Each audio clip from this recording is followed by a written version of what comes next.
You've found AHO Radio. We're authentic human outliers coming together to help heal the fear of being authentic. To bring back genuine human conversation.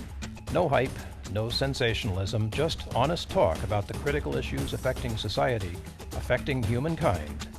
And now, here are the hosts of AHO Radio, John Krotec and Bill Protzmann. A very good day to everyone who's listening and watching around this crazy world we're living in today. Oh, Greetings from San Diego, California. Bill Protzmann here, along with John Krotec. Hey, buddy, how's it going? Hey, man, going great, Bill. You got that right, man. Crazy. Crazy's like the flavor of the day. And here I am in the Shenandoah Valley, and there's like... in a boxing ring. Yeah, in a boxing ring. Yeah, that's the flavor of the day. It's super excited to be here. We got a great guest, a great program, Bill and I today. Ready to get going. You know, this person we have on today is a professional fighter, former professional fighter, champion, cage fighter, MMA, next mixed martial artist. He has got a fantastic story of overcoming ancestral trauma, generational trauma, lots of things that has affected him in his early part of his life. Of course, his grandfather is probably one of the most notorious cult figures in the history of America. And we're going to get into that today. Manson. Yep. Yeah. And what Jason Freebird Freeman has been able to do is nothing but short of extraordinary. Overcoming, of course, that name. And obviously he had nothing to do with that. He is working on some incredible programs to help young men and women, boys and girls, through their own traumas. And we just got to get to his story. So let me introduce, I mentioned his name there, but Jason Freebird Freeman. Welcome to the show, Jason. Hey, man. Hey, guys, it's an honor. Thanks for having me. It's definitely a privilege and an honor to share my story, to actually have the courage on the inside to finally step out at 44 years of age. You know, I got to take a moment for that, because you're stepping out in complete contradiction to everything that's gone before with your grandfather and all of that. You're just taking the opposite tack, and that takes heart and guts and courage. And congratulations to you, Jason. I mean, seriously, that's a big move, man. Thank you. And I don't go into it alone whatsoever. In my Decide to Fight program, the fourth punch is an uppercut, knowing who's in your corner.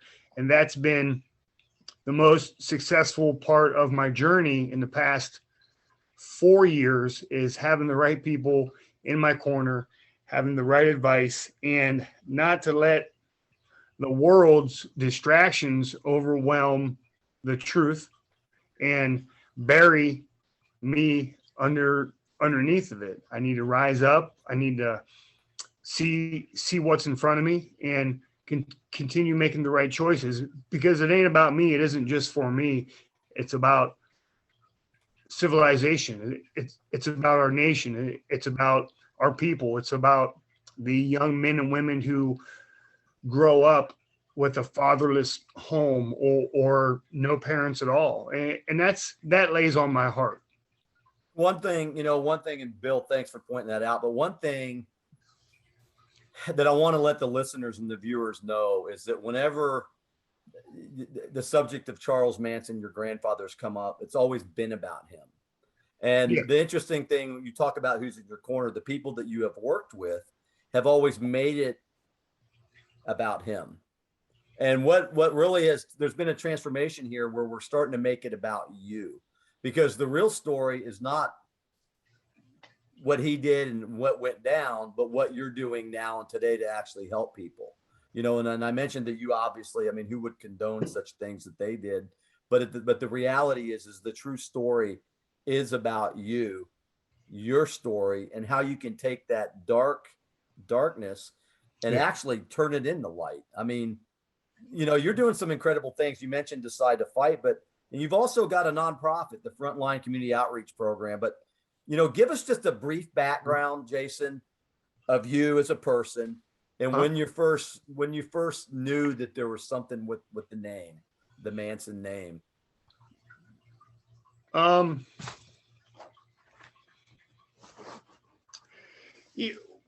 the Manson name actually came alive to me was in 8th grade history class when I went in through the door and on the chalkboard read Charles Manson. Of course, in my home, it was a name that wasn't to be talked about. So it was always frustration. At that point, that's all I knew was the anger that name brought up. So when I walked into the history class, I see that on the board. I'm thinking people know, everybody knows. I'm supposed to stand up and say something. I'm supposed to do something. I felt really small as I walked into that classroom that day. And the word did travel fast, seeing that my grandfather's name was on the board all day long. So every class got to see the name up there. They got to go through the history of who and what Charles Manson was. And I didn't have a leg to stand on, but yet I still felt all that pressure on the inside. Right. Yeah. So I couldn't even imagine, because in the 8th grade, you're still trying to, I know at that age, we're still trying to figure out what's going on in our own lives. And that's some heavy duty stuff, emotional stuff to lay on a young guy. Yeah. It was definitely a part of me and a part of my history that I was able to take that negativity, turn it into positive, aggressive energy into my sports. And it really paid off because I'm an energetic, balls to the walls, type of athlete. And in some way, it did benefit me. I believe in my heart now that I can see more as I look back. Yeah, it's pretty incredible. So, and you said, you took that nervous energy. I know that you were a wrestler. You hadn't really gotten into boxing yet, although there was a boxing ring or something set up in the neighborhood. Is that a true story? Well, we had boxing gloves, and the boxing ring was actually outside. And that's kind of where you picked up the love of the sport to take out some of that aggression? Or? Well, I tell you what was crazy, man, was being at such a young age, say like 9, 10, 11 years old, and not being able to really get my voice to open up and share or be able to have a conversation back. I had a bad stutter. I couldn't read very well. And I was put in front of people often, and that was difficult. That was hard to overcome. But at a young age, I realized that I was a leader regardless of my speech impediment or my reading disability, because I became early on a football team captain and a wrestling team captain throughout 7th, 8th grade year, all through my high school. Yep. So I had to overcome a lot on a daily basis. I had to suck up a lot of the tears that, wanted to come out at that age, whenever you're in that transformation stage and you can't really get out, you can't get your voice out there to be heard. But yet when you sit back and you see all the people that have your back, it just made it that much more comforting and that much more easier to be a team captain and to be a leader. It's really great that you took the lead that early. Like you really pivoted around that, around the family history in a way that gave you an opportunity to be something else, like to show the world something else. And it doesn't matter where that comes from. It's so great that you had that inside you. And of course, now we're going to talk about where it comes from. But still, you were leading already away from that at a very early age, leading away from the history, using that history to empower you. That's really cool to me. Yeah. So let's fast forward then. So, so you're getting involved in sports. You're pretty good at it. You're persistent. You're a tough kid. Grew up in a tough neighborhood. I've seen your neighborhood on Google. Remember when we drove around your neighborhood? Yeah. And that was kind of interesting. But so, share with the listeners and viewers as much as you can about your father. Yes. And that point in your life when you were hit again, so to speak, and in a big way. Yeah. You know, we all have a biological father, and then we all have a father in heaven, and some of us have a stepdad that we call father. I had a stepdad in my life that was great. He did a great job. He loved us unconditionally. And my father was in my life to an extent. He was married out of state. And our relationship was minimal, which I understand. And I think of what he went through. I think of, and there's times I carry it with me. I carry the pain of my father because I know somewhat of what he had to deal with. And actually, he dealt with it until 1993, my freshman year in high school, is when he took his life. He took his own life. So he committed suicide at a age of 38, 39 years old for him, 15 years old for me. So he left behind quite a few people. Yeah, that's got to be tough. And then, you know, we know that you got through high school. You were kicking rear end on the wrestling mat. You know, you were taking no prisoners. You were, you know, but you started to head a little bit in that direction of that ancestral history. You started to, you know, you talked about, we're going to get to the Decide to Fight program, but you talked a little bit about being who's in your corner, and you found yourself on the wrong end with the wrong folks, I guess, hanging out with the wrong crowd. Is that fair to say? I guess it's fair to say, but then again, I was that guy that you shouldn't have been hanging out with also, is what some parents would say. So the ones that we were hanging out with, we were hiding from our parents so we can hang out. And then of course, you know, boy and mischief would follow along, you know, but nothing too outrageous. I was on probation from age 11 to age 27. So at the age of 13, I spent 28 days in the juvenile hall. And then when I was a freshman in high school, I'm sitting in the courtroom. We're sitting in a courtroom with my stepfather. And of course, I never told this story because it's never came up. So my stepfather sucked it up and shared with Miss Kate, the judge, that who my father was, and that he just recently committed suicide. And I can still hear those words in that courtroom, and I still picture my stepfather being right there and still having my back through all this, you know, because I don't know what's going on half the time as a kid. You just kind of go with the flow, and some of the choices that I was making at that time still carry with me today on paper, but of course that's not who I am today. But I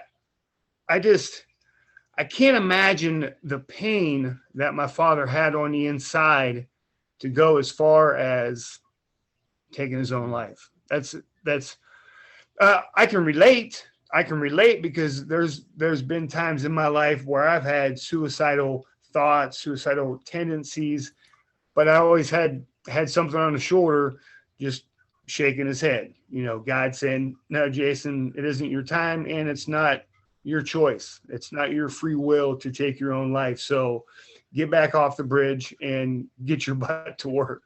So how did that change you when your stepdad finally spoke up and told the judge, you know, this is what Jason is dealing with? Was that like a moment where things pivoted for you, or what happened then? You know what? I was shocked that he even said that. Yeah. I believe he was wanting to share more of what I was going through, because an average kid most likely doesn't have to go through even half of what I was facing, even a quarter of what I was facing. So did I really understand the impact it was having on me in my life at that time? No, but my stepfather stood up. He did. He knew, and he was there. He had my back. So how about that piece between that moment in court with your stepdad who's in your corner and when you sort of owned it and took responsibility and did something about it? Is that a long time, or is that is that years, or did it sink in fast or slow, and how did that change you? No, I just pretty much accepted. I was acceptive and open with who my family was. So there was no real getting away from it, because that's just what you live, and that's who you are. So for most folks, they could possibly be looking at me with a crooked eye going, why in the heck would this guy ever mention who he was, where he come from? Well, we all have to get out what's on the inside. I mean, I don't want to bury anything. I want to open my closet doors up and let my skeletons hang on the outside. I really don't want nothing on the inside of that closet. So that's what it gave me. It gives freedom, and it gave freedom on the inside. It took a while for me to understand the severity of what was going on at that time and what was going on back in the 70s. I try not to wrap myself too much in where my grandfather was at. I really enjoy seeing and learning and meeting the people that knew my father, Charles Manson Jr. Yeah, that's great. And that, so if for all intents and purposes, you did your time, and Bill outlines that there's a progression for this, and you've made some great pivots. You've obviously made a lot of great decisions, Jason, because here you are and you're doing wonderful things. Tell us about, so you did your time, you got out. I know that you accepted Christ as your savior. I know that happened for you. Yes. And then you're married, and then, tell us a little bit about the relationship that you did develop with your grandfather before his death, and then the Frontline, the Decide to Fight, and then what's going on now with that court case that Bill and I want to hear about. Awesome. Yeah. That's a lot. Sorry, Bill. Let's start with your grandfather. I mean, yes. People want to know how you can relate to someone like that, and you're blood relatives. So yeah, let's go there. Let's go back to my father. Yeah, start there, and then let's talk about your grandfather too, and how that relationship developed. A crazy thing was, I enjoy sharing this part of my story, is when my father was set in the ground. His ashes were set in the ground, and I was standing there with my grandmother, Rosalie, and they put the dirt over top of the urn. And when they put the last scoop on there, she reached up and grabbed my face and made me look at her. And she said, "This name is buried from now on. There's a rock over top of this name." And I was always afraid to bring it up in my own home. And to this day, it's still hard to speak about. But she passed, and it's time for things to come to the light, so there doesn't have to be so much darkness on the past. It really sets me free mentally to be able to open up with this and share to the world that things do change. Generations do change the legacy of the past history. Even though it was dark, and it is dark, I bring the light to a dark world. And that's all I could stand on, is that, God, whenever I asked Jesus into my heart, I was actually maybe 20, 21, sitting in the county jail, facing 5 to 10 years in prison. So it was real important to me to come close to understanding God, accepting Jesus into my heart, finding my purpose, and moving forward. So that was tough too. Just going through the process of the transition from county jail which for a guy like me back then was nothing. I would go in there and see different friends and come up with different ways not to get caught. But as you go to prison and you go through that process of meeting individuals in a single person cell, 2-person cell, you got five, 6 people in one cell, things are being transitioned all around. I even seen a gentleman that took a girl's life that I was in that hometown area up in Toledo, and the guy was a drug dealer and took a young lady's life from the drugs. And I actually seen him in the prison receiving center, and you can't get out of line. You can't do anything, but I wanted to go and take that guy out. So that's the kind of mentality that we have when we live and indulge in the world. And I knew, having the past that I have, that if I wanted to continue in that same path and feed into the world and work for the world, live for the world, that I was going to continue down that same path as my grandfather and as my father. So a lot of different things jump in my head as I walk my life out. Yeah, it's kind of obvious there's a plan for you. And what I like what you just said, and so many guys out there listening, ladies too, it's the P word, purpose.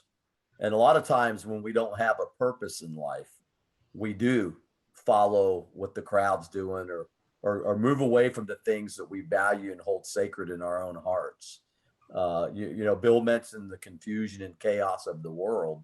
And I would contend that it's because that people have lost their purpose or don't know their purpose. And somehow they've gotten off track. And you at a young, there's a lot of interesting parts to your life so far. You get confronted with something in the 8th grade, and then something big when you're in the 9th grade, and then you're spending some time in the county jail, and then it progresses to prison. And in your heart, all along, you knew that this was not your purpose in life. Oh, yeah. You knew it was something different. Yeah. As soon as I hit the prison yard, I already had it in my head. No one else matters here. There's a bigger purpose of why I'm here. Find it, seek it, and understand it. So when you get out, you can take that wisdom and you can utilize it and move forward. The first thing I did when I got into prison was I hit the yard. I started running and I hit the chapel.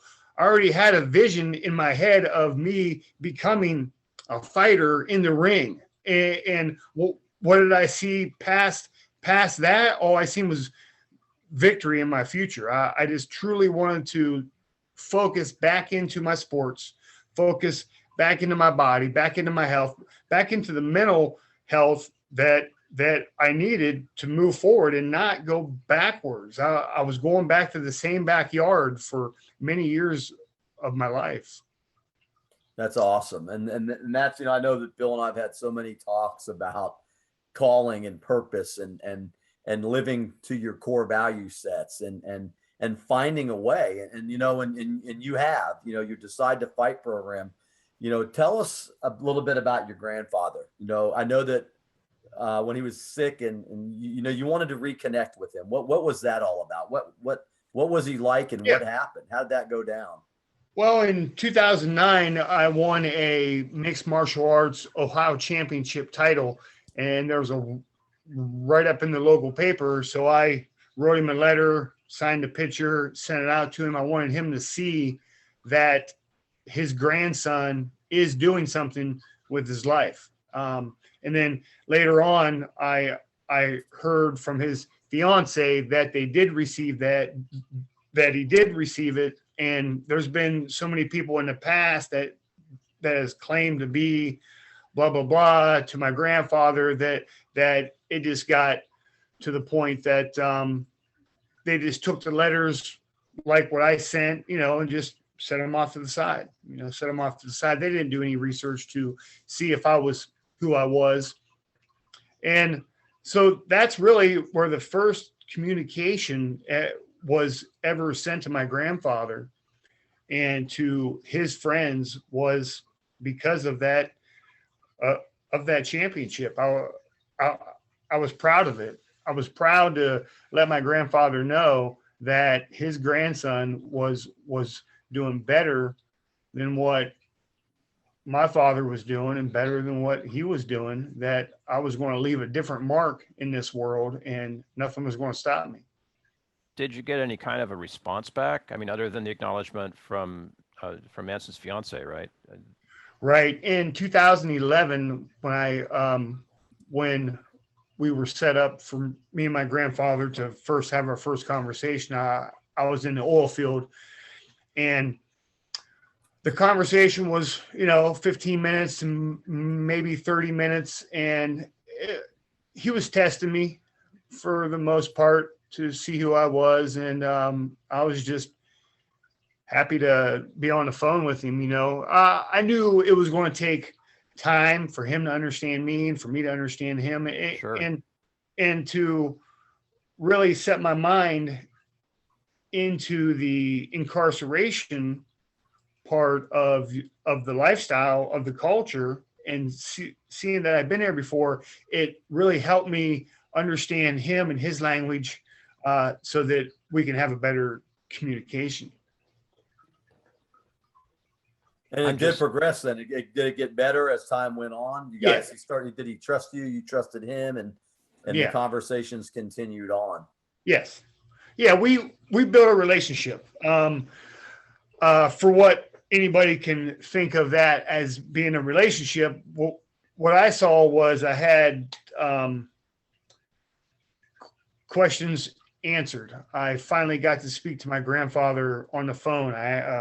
We built a relationship for 6 or 7 years. We had conversations about my grandmother.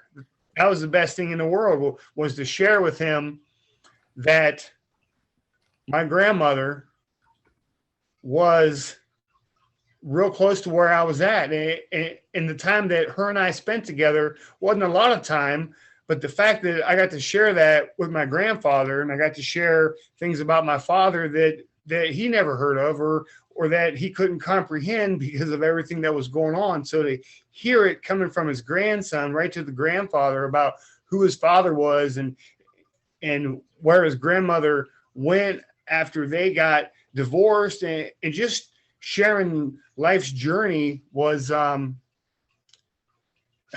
it's hard to put it in the words. I'm really struggling here with a question, because I know everybody wants to know about Manson, but I'm more interested in how Charles Manson's influence affected you at that point in your life. And you've just started into that, which is like, you've never known your grandfather. Just imagine you're a kid, you weren't a kid, you're in your 30s by that point, right? And you finally met your grandfather for the first time over the phone. I can't imagine what that must be like. So just as a regular person, let alone meeting somebody with the history that Charles has. So what I want to know is how that affected you. Like, did you feel like you were meeting, Charles Manson, the way that everybody in the world has heard about him, the way that it was in 8th grade? Did you feel like you're meeting a human being? Jason, how did that feel for you? For me, I was meeting my grandfather. I wasn't meeting, I can't even say it, I wasn't meeting anything outside of what the world portrays and the things that have happened. I wasn't meeting that guy, even though he's in there. Whatever happened. But I wanted to unite me as a man and who I am on the inside, and let my grandfather know who I am from the inside out. Not how my life may look from the outside in. It may look glamorous and great to some people. It may look like I'm a small peon to others. But when you seriously seek your purpose, and you have that connection with your higher power, it makes life feel that much more enjoyable. You can actually focus on who you are and where you're going. And building the relationship with my grandfather took time. it took probably 2 years, at least 2 years, for him to call me grandson. It took probably 3 years for him to say that he loved me back.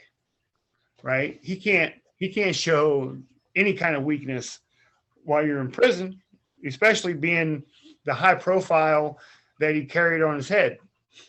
Yeah, no doubt. But you got man to man with him in a way that, well, at a very beautiful moment in your life, both charismatic leaders, both did some stuff, right? You had a history, but you were able to come together as family, like as grandson and grandfather, in a way that seems just, I mean, many people, I don't know if you're listening to this, if you're watching this, that might just seem completely impossible, but your blood, your family. Yeah. And did you ever have a chance to say to him what you're doing, how you're carrying that on now, how you've changed that influence for leadership in the world? Did you have that conversation with him? One of the things I got to share with him was my family and was Mother Nature. I would send pictures of my family so that he would know who he was talking about anytime he called. He asked me often, how are your kids doing? How's the family? Things like that. So he did have, I know my grandfather had love in his heart, even though society portrays him to be the boogeyman and the devil reincarnated. He's a human. He didn't have any superpowers to manipulate anybody then. And as you see his track record after he went to prison, there wasn't people killing people in Manson's name. So he didn't have that. I could say he had a supernatural power because he was locked in to the spiritual side of life. And so that's the best way to describe any type of influence that my grandfather may have had on other people. Yeah. You mentioned when you first got to the yard, you knew that you wanted to fight. And and it's obvious from the story that you've shared with us today that you've been fighting your entire life. Well, what's awesome about you is that you're taking that dark story that we talked about and you have turned it around into light. Can you tell us about the Frontline Community Outreach Program, a little bit about really what your vision is for that and how you hope to use it? And then we'll talk specifically about the Decide to Fight program. Yeah. Our Frontline Warriors Community Outreach Program, Frontline Warriors Community Outreach was founded to help the lost find their way and the hopeless gain encouragement in their lives. We live in a fatherless generation where when young men and women face tragedy of losing a parent or even both parents. Mental success and freedom is far from their minds. Our world needs modern day heroes or disciples to carry the weight of the ones in need. And there is a major need in our society for people to step up and really focus on the next generation. They're not equipped with as much knowledge as a person like myself knows because I've been through it. I had 2 felonies on my record straight out of high school. So finding a job is very hard to find. These young men and women need to hear the stories of overcoming felonies, overcoming DUIs, overcoming drug addiction, alcoholism, father committing suicide, grandfather in prison for life, and that's where he dies. Those are some big, strong boulders that are hard to roll over. But with a team, you can roll those boulders over and just let the light shine on that darkness and open their hearts up, open their minds up to what life is really about. Life is not meant to be a struggle. And I'm here personally with Frontline Warriors community outreach to serve the community, to be equipped and be ready to share what God's done in my life, and how coming together can help change their lives also. It takes a team. It takes a village to raise the children. Across the board, there are many children that are homeless, parentless, who go without food each day. So we live in America. There is no reason why individuals can't come together and make a difference. Amen, brother. You know, this is the message that people need to really get right now, because we know that so much comes from being in a sort of parentless environment when you're young, being in a stressed environment when you're really young, like a baby. If you're a toddler and your parents are stressed, it screws you up for life. You know, makes you an addict, all that other stuff. And it takes real effort and strength to rise above that. And well, you know, it's hard work. It's hard work. I'm work, speechless, man. You know, we're in the presence of John. We're in the presence right now of a real warrior in ways that the average bear just probably will never know. Seriously, we'll never know. Oh, I get it, man. I'm a sexual assault survivor. Remember, I get it. You know, and it's hard to. You just said it's hard work, Jason. I do commend you. And you know, of course, my granddad didn't have that marquee name, but I know exactly where you're coming from when it comes to sharing the darkness of your own life and wanting to turn things around for others. And like fatherless, there's so many kids, boys and girls out there that have been abused sexually. And I want them to know too, by listening to your story and mine, and that they can survive. And there is a way out. So I get it, Bill. I mean, ever since I first met Jason, we met him through a mutual Marine Corps veteran who happened to be one of the guards at Charles Manson's prison. Wow. Is how Jason and I met. And it's a fantastic story. I mean, and I'm motivated and inspired by people like yourself. Bill and I have talked to quite a few, but yours is, it's a bit different. And it's a whole flipping lot different. What an amazing journey. Yeah, truly. I mean, truly. Yeah. And what you're doing with the foundation, I mean, this is a message the world needs to hear right now. That we can make a change, we can make a difference. And it's hard. It takes strength, you know, but you're inspiring us. It takes exactly what he's got on his right next to his. That's right. Yeah, you can see it right there. Love, takes love, and deliverance. And so many more of those things that a lot of people think are woo-woo, but they're not, because when you start to practice stuff like real love, you know, it actually starts to have benefit.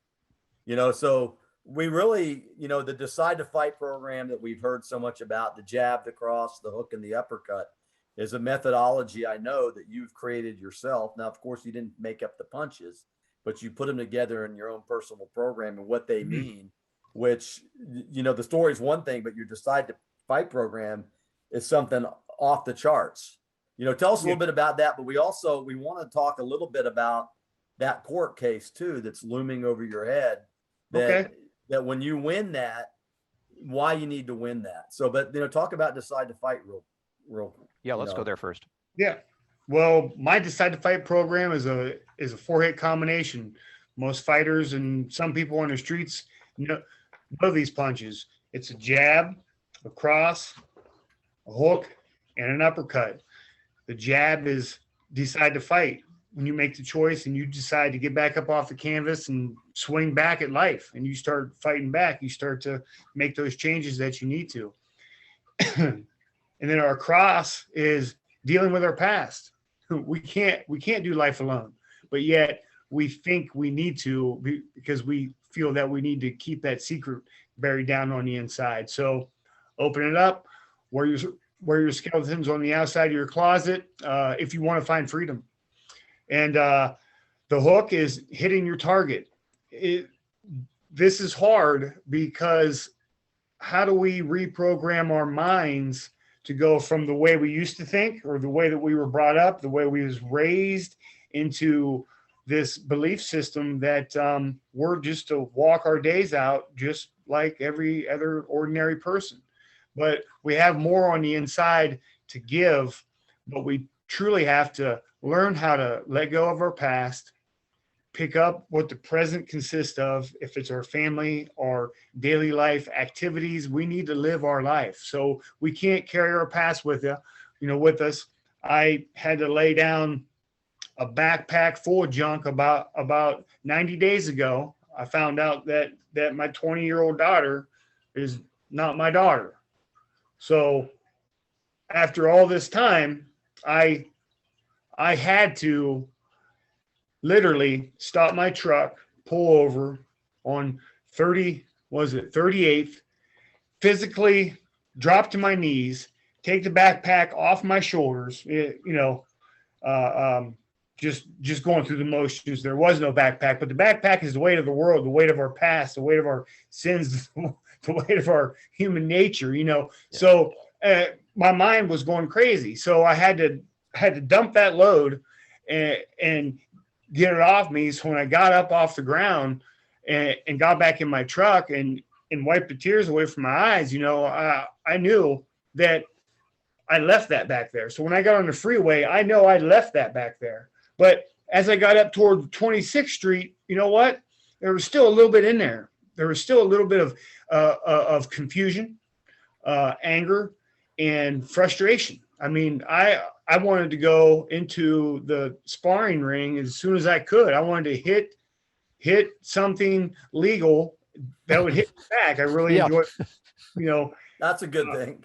So 26th Street, I pull back over. I've dropped on my knees again. I said, Lord, I know there's more on my back. There's more that I need to let go of.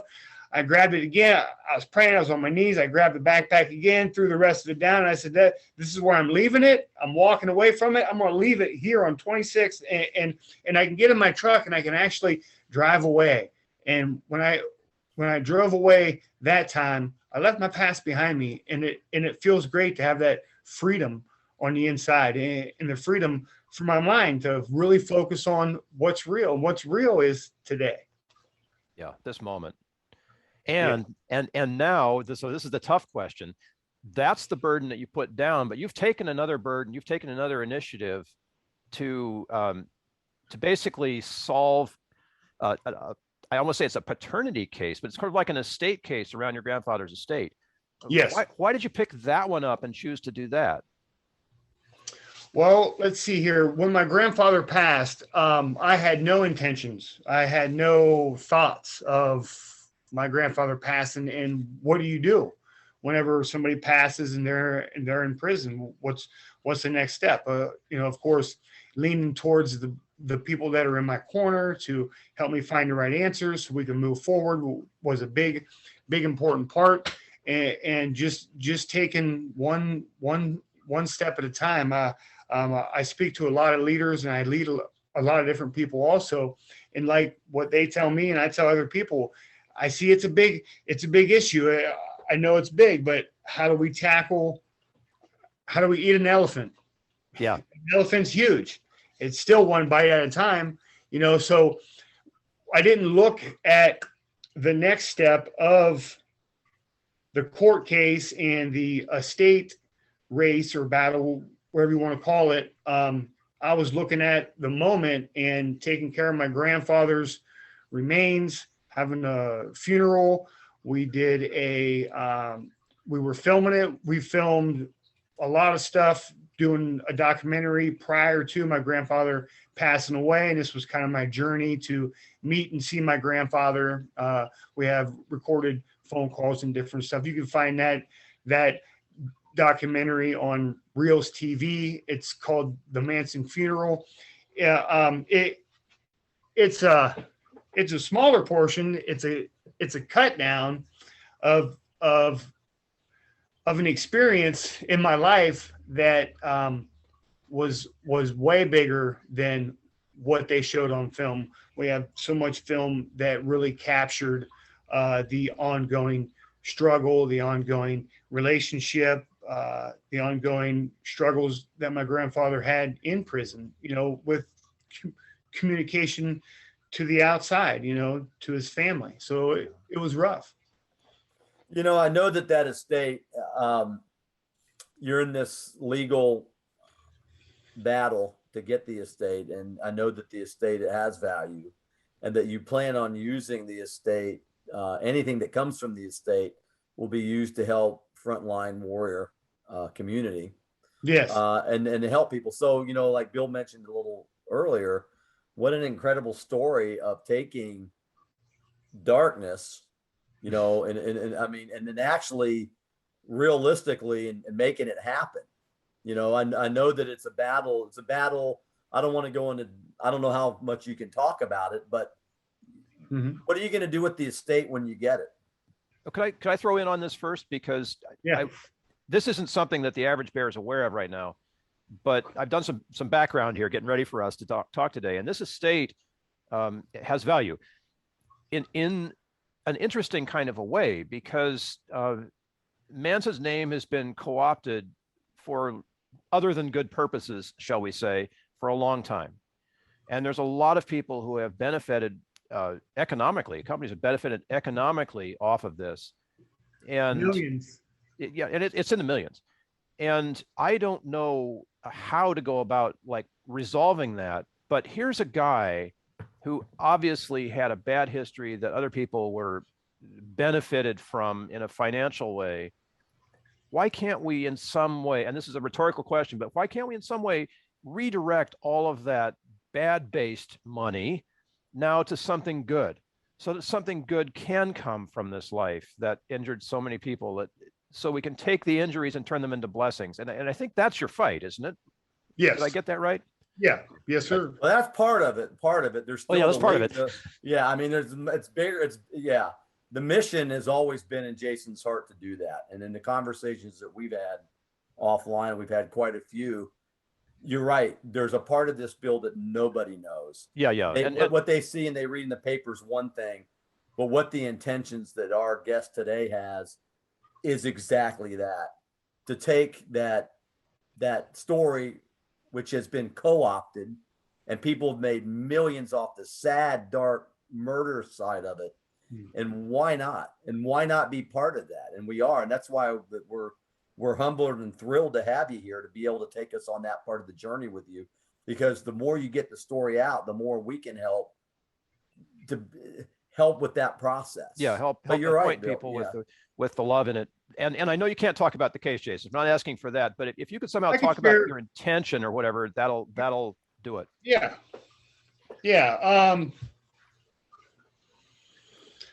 It's so big, so many things run through my head, but I keep the main focus point in front of me, and that is, if you look across the world at all the streams and stuff, that all the creeks that run off the rivers and the big rivers, and you look at how all the water moves, it's almost like the same thing with my grandfather. His name is so far spread. He's the most notorious cult figure in American history, and having that name and that image, to me would allow everything to be funneled into a dam, if you'd say, into one area where the revenues are able to be tracked, and we could keep a log on what is truly coming in. Find the net worth, find the value of the name, and for the most part, find ways to help make a difference in our world. If it's in jail ministry, if it's in prison ministry, which I really enjoy helping the people that need help.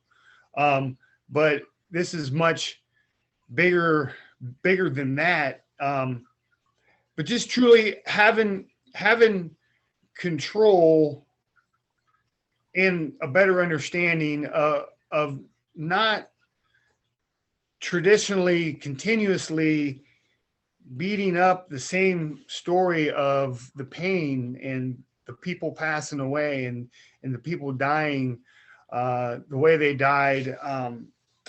It is horrific. And there are victims. There's a lot of victims out there on both sides. I'm a victim. My father was a victim. You can see it. It took his life. It overwhelmed him.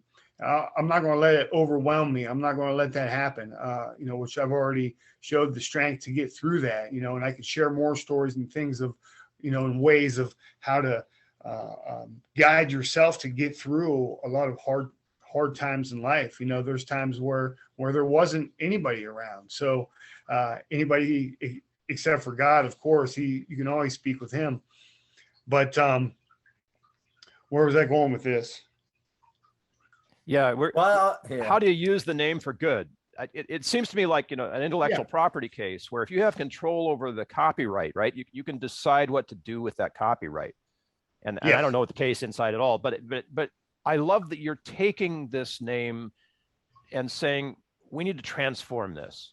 It sounds to me, from what I've heard you say, like Manson himself changed to be more of a grandfather to you, and if that's possible, then who knows what we can do with this word, but like you say, it's hard because you got to take the most notorious, cult figure in America and flip that perception around to one that comes from love. Well, right? It's hard and it's not cheap. And I know that not cheap. No, I know that you have created a campaign recently. I think you just recently launched a campaign, didn't you, Jason? So, people out there who are listening to Jason's story and want to be part of that, there's a place for people to go now that can help you with some of that legal battle. Is that true? Where do they go for that? Yes. Can you share that? Yeah, you can go to Mighty Cause is the platform, and Frontline Warriors Community Outreach is our nonprofit, and the campaign is Decide to Fight. And whenever we made a choice to decide to fight, stand up and fight, I really didn't, I didn't see, of course, I didn't see the expenses that are wrapped around court cases and legal fees. The legal fees are of course outstanding. They make per hour what I make sometimes in 2 days at the most. And it's been difficult. It's getting even harder now with having 2 to 3 attorneys that I have to stay feeding them the funds so I can keep our game plan moving forward. So that's actually pulling money from my house right now. I definitely don't want to get behind on the mortgage payment. But yet we have to keep this case alive. We're in the final stretch where we're preparing to go into trial, and that's where a lot of the money is being used. It's coming in to oversee and look at the other evidence that's from the other parties, and prepping, speaking with people on the phone, having the attorneys reaching out to my people, to my mother, to some other people that knew my father, Charles Manson Jr, aka Jay White. So there's a lot of preparation just to be able to walk into the courtroom and show them who I am on paper, and let them see for themselves that I've been here all my life, and that I'm only here to take care of my family name, family estate. That's so great. Who would oppose this? I mean, it seems crazy to me that there'd be opposition, that you'd have to go to court to win this, a probate case, basically. It's kind of what it is. Who's the opposition on this? There's a will that was formed or made in 2002 or 2004 in that area. I think it was in 2004. So there was a proposed will made, and I'm not sure if it truly stands in California, because when we were going in probate to receive my grandfather's remains, that gentleman that has the will actually slowed the process down from me getting my grandfather faster than what I did. It took a couple months for us to actually receive my grandfather due to having to prove myself of who I am over top of a will that's there. And then also over top of 2 or 3 other people that were claiming to be heirs of my grandfather. So throughout time, I just kept walking the same walk and staying and getting closer to God to find the right answers and the right direction to go, let alone I'm a father of 4. I have a lovely wife, and I have a couple small businesses that I'm trying to juggle all this stuff and be productive and successful and not drop the ball. Seriously, yeah. There are brighter days ahead, so anybody watching, listening, if you've got some extra nickels, pennies, quarters, dollar bills, I know Bill will put it in the show notes, but now is an opportunity to be part of probably one of the most greatest transformational stories in modern history, to take the Manson name and to deciding to fight, deciding to donate, and helping people on a massive scale, because I believe what you say. I believe the money is going to go into programs that will benefit kids that need the help, and even young adults, and in all different ways. Handling ancestral trauma is not an easy task for anyone, and we need people in our corners. Yes. We need those uppercuts.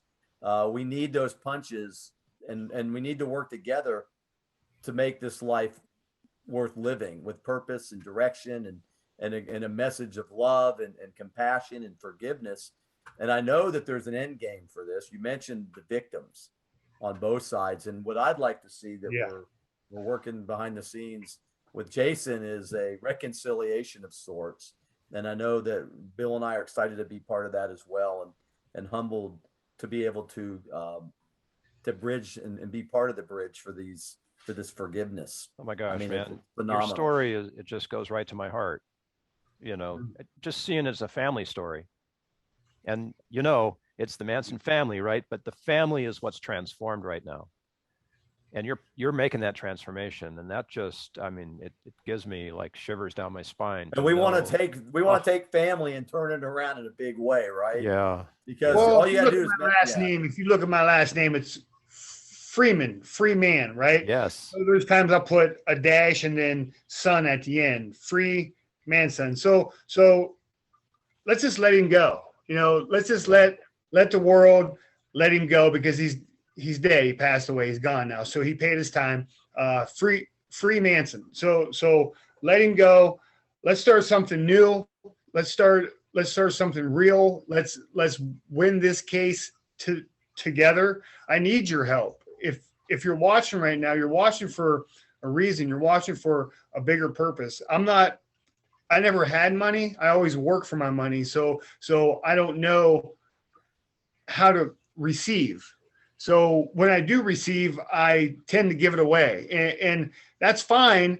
But I want to participate in putting the funds, putting the right money in the right people in play to make a big impact, not just in this community or my hometown community or your community, but across the world. Most people don't even know me. Most don't know my heart. They don't know who I am from the inside out or the outside in, because I can't let people into my garden. My little garden that's fenced in has my cornerman in it, has my family, and I stay focused on them, and I focus on that garden. So as long as we don't let nobody come in or come through that gate, then we're doing so much better than we ever have. I know there's been many times when I had boxing gyms, MMA gyms, I would always tell everybody, you can't do anything to to ever offend me enough that you're not welcome back in here. I said the door swings both ways. And then at the end of my career, as people were leaving and I shared who my father was, that came out through my fight career. Some people didn't want nothing to do with it, so they split ways and they went their own way. And I told a few guys at the end, I said, look, this door swings one way now. It swung both ways for most of my life, but God is seriously directing me to stay focused on my family. So if you leave, the door swings and then it locks. So if everybody leaves, they go. And at that point was a very hard moment in my life to know that my fight career was coming to an end. And God revealed to me right then, as I looked out of the garage window and I seen my kids in the window and I seen my wife. And then I imagined all this time through this fight career that I was seeking and that I was chasing relentlessly, running at 11 o'clock at night, 6 a.m. It didn't matter. Lifting weights, sparring. I was so focused on being the champion. And now I get to turn that around and put the energy into my family and be the champion soul in my home. Well, commend you for that, for sure. Oh, gosh, what a trajectory, and so super excited to be part of this and humbled to have you on the show. Any final thoughts, Jason, Bill? What's your mantra, Jason? If you had one sentence or a few words, or what would be your mantra that you would want people to know about their lives? Well, for one, and this is hard to fight through, is no fear and no excuses, because I still fight through it from day to day. I got to let go. I got to lay the fear down. I got to lay the doubt down, and I've just got to buckle in and go. A lot of times in our lives, we will stop 3 feet from gold. We'll stop 3 inches from the finish line because we think, man, this is all I have. I can't go any further. I can't do, but that's not true. As we wake up every day and we put the time in, we truly have to have clarity. We have to have clear thinking. We have to have an understanding of our past, of our present, and our future, so that we can have the good days right in front of us. And there's so many distractions in this world that pull us away from what's most important. And what's most important is, of course, us as individuals, but the ones that walk after us, the ones that walk behind us, the ones that are coming up, the ones that are being trained and equipped to run our country, the ones that are being trained and equipped to be a part of the church, be a part of the businesses, of the small businesses across the United States. We just have to help. We got to stand up and put one foot in front of the other. No fear, no excuses. No fear, no excuses. Yeah. Isn't that just it, John? No fear, no excuses. Pretty much. I mean, it's phenomenal to see the growth that you've been through and hear your story. And all I can say is there are no excuses. The time is now, and we can all work together to make this a better world. I mean, we're seeing exactly what happens when we don't work together, or when we make up excuses, or when our heart's not in the right place. So I'm extending you my love, Jason. Thank you for spending your time with Bill and I on AHO Radio. We're looking forward to the future, and no fear, brother. No fear. Thank you, Jason. From the heart, man. Love you, brother. Love you guys too. Thank you so much for having me on. Have a great day.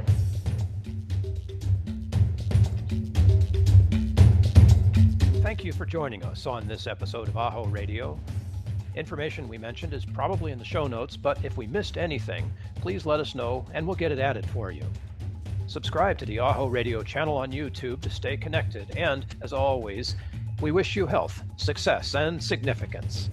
AHO. AHO. AHO.